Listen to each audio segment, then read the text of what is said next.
Hello there, how you all doing? You're not in the frame. Look, this is better. Okay. A little bit more. Right. Can you see that there? Gorgeous horses. I think they thought I had a carrot for them. Fortunately, no carrots for you. Boo-hoo-hoo.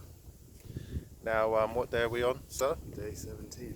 Day 17, and where are we going to? We're heading up to Ghoul. Ghoul.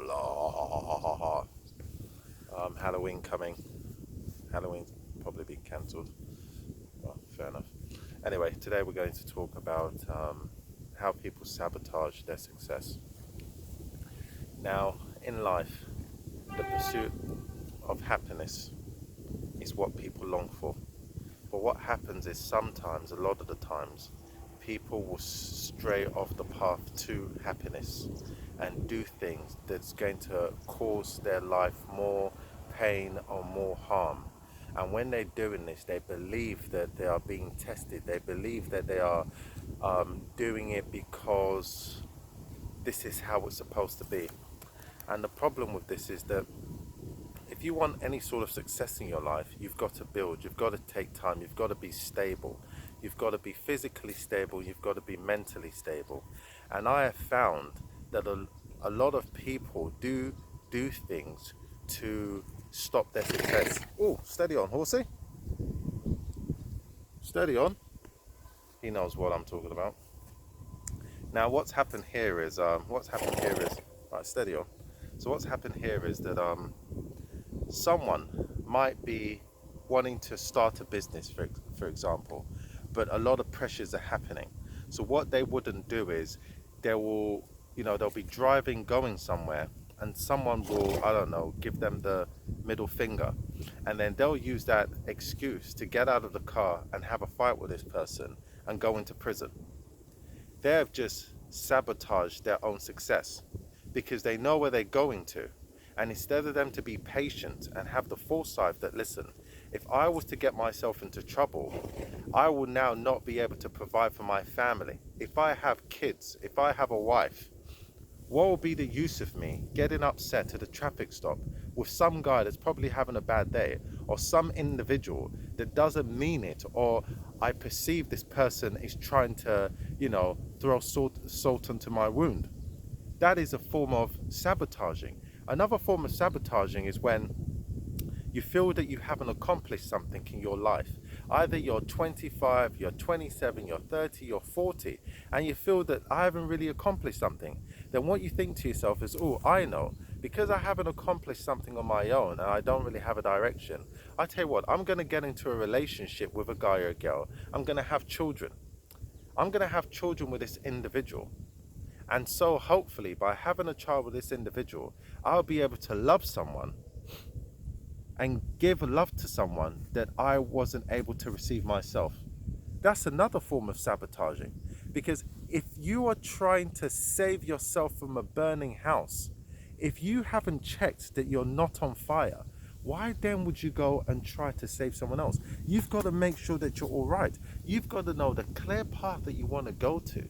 You've got to be patient. You've got to be committed. And then you move forward. You eliminate any possibilities of you self-sabotaging. Another example of self-sabotaging would be you've gone through university, you've collated all, you've built all of this debt, and you think to yourself, I know, I'm going to go around the world and travel. Well, what have you built? What have you established? Do you know what you're going to do when you come back? Because what will happen is, if you now leave where you are, if you finish university with all of this debt, and then you go to another country trying to find prosperity, all's going to happen is you're going to have to start again from the bottom. Many people do not know this. There are many professionals from Eastern Europe, Africa, Malaysia, wherever you have you, that are experts, they're doctors, they have degrees, but when they come to the UK or when they go to America and they want to start, they have to start again from the bottom. And this can be demoralizing. This is another form of self-sabotaging, because now what you've done is you haven't sown roots where you are. You now want to escape because it's too hard for you. you're too sensitive. It's too hard for you. You feel that you can't make it. But if you were to identify, verify, and test, you will find other people that might be like you or further along on the process than you, further along in their goals. Then you have a conversation with them and find out how you can be more valuable. This will save you time, effort, and heartbreak of going into another country and finding out you don't mean anything there. You don't have a support system. You don't have friends. You don't have family.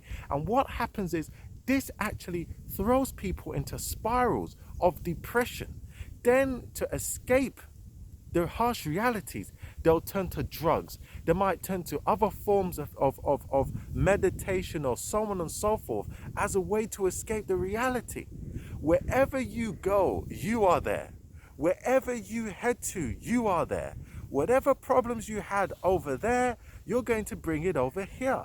So it's best that you work on this internal problems before you go elsewhere and find yourself at 60, 70, 80.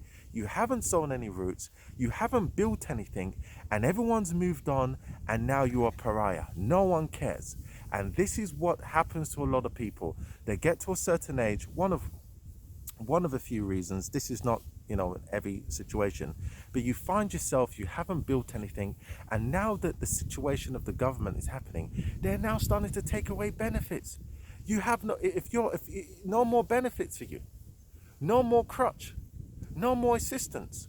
Go to where you know you can gather your thoughts, go to where you know you have a support system, reevaluate, then move on from there.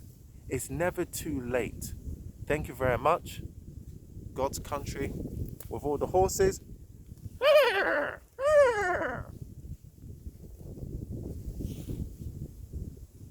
Universal soldier.